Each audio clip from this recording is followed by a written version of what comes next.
et bienvenue dans Conseil de femmes, une émission conçue et réalisée par TM Productions. Aujourd'hui, nous allons parler de l'autonomisation de la femme. Je reçois pour vous Madame Yousra, qui est journaliste, écrivaine. Bonjour Madame Yousra et bienvenue sur le plateau de TM Productions. Bonjour, merci de me recevoir. Que pensez-vous de l'autonomisation de la femme? Il s'agit d'un concept assez vaste que beaucoup appréhendent de différentes manières.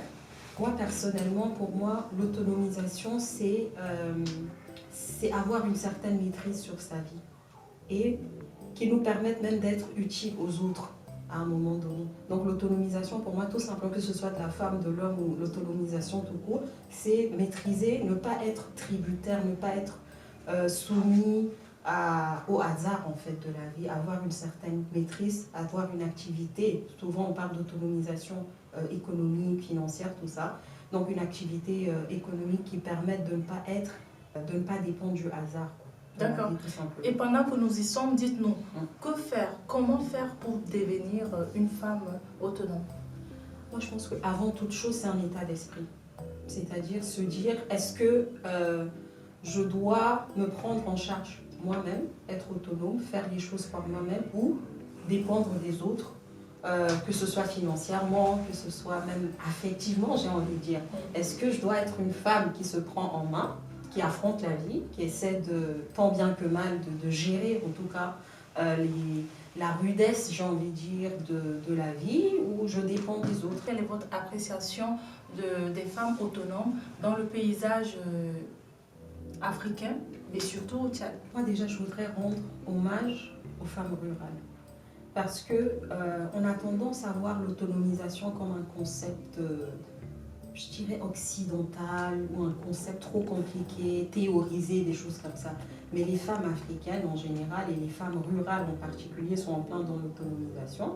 Ce sont des femmes qui travaillent souvent dans les champs, ce sont des femmes qui parfois essaient d'avoir une activité, de produire des choses, de les vendre, etc.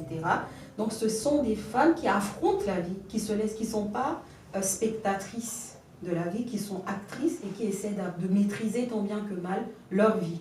Donc pour moi, l'autonomisation, c'est déjà cet état d'esprit-là de combattante, quoi, Bien sûr. Voilà, du quotidien. Donc les femmes africaines, je leur rends un vibrant hommage à ce niveau-là, parce que ce sont pour la plupart des femmes autonomes.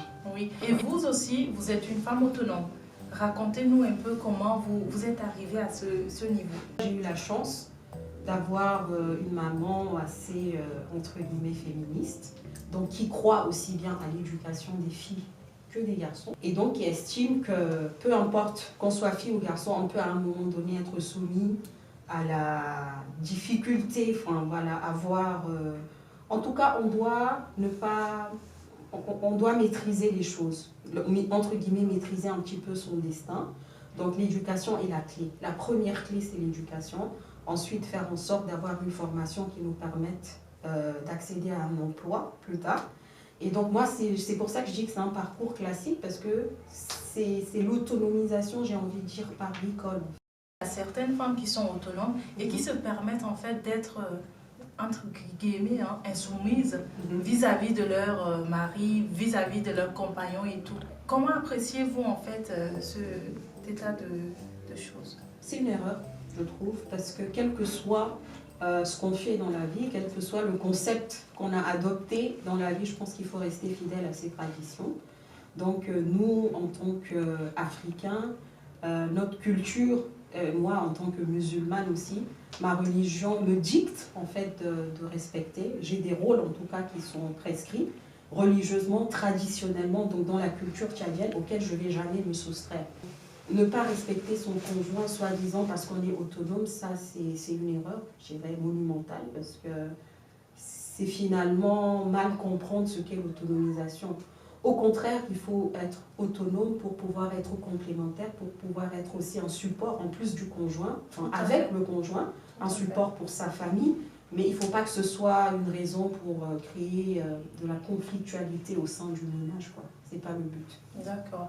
En société, nous remarquons souvent aussi des femmes qui en fait veulent être autonomes, qui essaient de fournir de grands efforts, mais qui ne parviennent pas à être vraiment à 100% autonomes.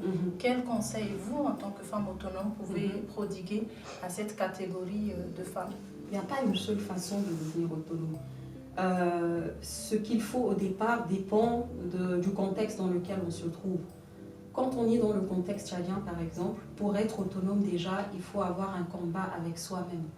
Vous voyez, on a souvent des femmes avec qui nous travaillons malheureusement qui estiment même le fait d'emmener leur fille à l'école comme une atteinte, je ne sais pas, à la pudeur ou une atteinte à leur croyances, à leurs traditions, des choses comme ça. Donc les femmes sont malheureusement parfois un obstacle pour leur propre autonomisation. Donc il faut aussi que les femmes comprennent que l'autonomisation ne veut pas les extraire de leur contexte culturel, traditionnel, non. Donc l'autonomisation, c'est leur permettre, par des outils différents, ça peut être l'éducation après un travail, ça peut être le commerce, comme je viens de le dire, tout ça. Donc leur permettre de ne pas être livrés comme ça au hasard de la vie, tout simplement. Donc d'avoir une maîtrise sur leur vie et de disposer de leurs pensées. Par exemple, l'autonomisation, pour moi, ça va très loin. Si on veut parler d'une femme autonome, les qualificatifs, par exemple, en 2-3 mots. Une femme forte. Pour moi, une femme forte, mentalement déjà, et une femme qui ne se laisse pas, entre guillemets, impressionner par la vie, quoi. Tout simplement, se dire que je peux tout affronter, je peux tout traverser. Nous arrivons au terme de notre émission. Merci d'avoir honoré de votre présence le plateau de TM Production. Merci d'être passé. Tout l'honneur et tout le plaisir est pour moi. Donc, je suis prête à revenir. D'accord, merci beaucoup. Merci, et c'est la fin de notre émission. Si vous avez aimé, partagez, likez et restez bien connectés.